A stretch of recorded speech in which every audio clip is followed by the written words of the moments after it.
Welcome to Football Invaders, second leg, Premiership. Kaizer Chiefs against Orlando Pirates. So today, Betoma Coast, as if you are watching the game of Sash Molwin.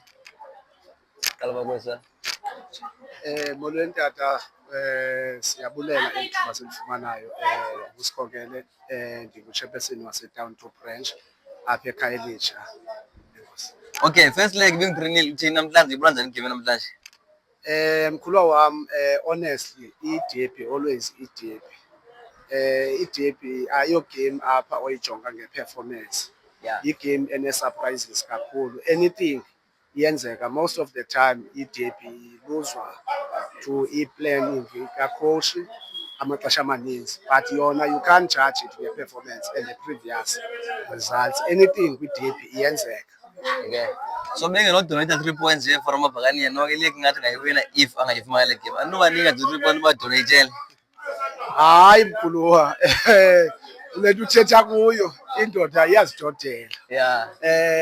Bona bohluleka uzityela i-Sundowns ngokwabo, ngoba uba ngaba babezityele i-Sundowns bengekho kule ngxaki bakuyo. Kodwa ke njengoba senditshilo ndathi nantoni na ingenzeka yona. I-football yi-football, kodwa ke nathi sifuna ubethelela indawo yethu ku-position 3 because sifuna ubuyela eAfrika. Ngoba sikwazi, more especially ngoku i-league ijonge emaphethelweni ngoku. So nathi sifuna uqiniseka ngoba apha emva kwethu amazulu angxamile nawo. So asikwazi bangaba sithi sawusuke siyeke nje. Okay, so this game sosibonile ikhona player khona bana osabuzifakela ucoach oyekhaya okanye simnandi namhlanje yagqitha icoach. Hayi mkhulwa wami ndifuna uxoxa. I-players zonke zeze-Kaizer Chiefs. Kodwa as i-game plan you need bangaba at least ube nazo i-ball players. Ndibe shocked kakhulu xa ndibona bedlalisa 3 defensive midfielders. uSiphesihle Ndlovu noSibonisiwe Mthetho ibe nguMabhowe.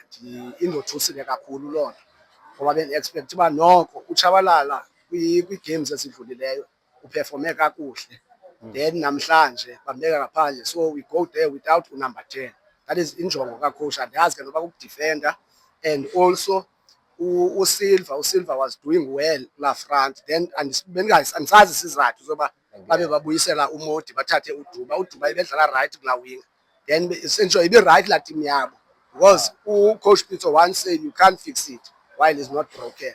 Uyitshintsha xa kukho izinto ezikunyanzelisayo, but ke asiyazi coach ba injongo zabo zithini, because babuyisela uPule Modi after I think yonke le 6 games bayidlala 6 or 5 games bayidlalileyo engadlali. Kungekho into ivakalayo bakwenzeka ntoni, but namhlanje babuya naye. Most of the time ke ndiye ndiqaphela into ethi xa bedlalisa uModi kwigame yequick banalaa nto ithi uModi uyakwazi ukuncedisa xa kumakwayo. Inoba ke injongo yabo yileyo, asiyazi. Okay, masiyisonga nje sithi score prediction nje namhlanje. U-2-1 tata, ndiyadlula. 2-1 lewini inkosi. Danke. Enkosi ke mkhulu wami.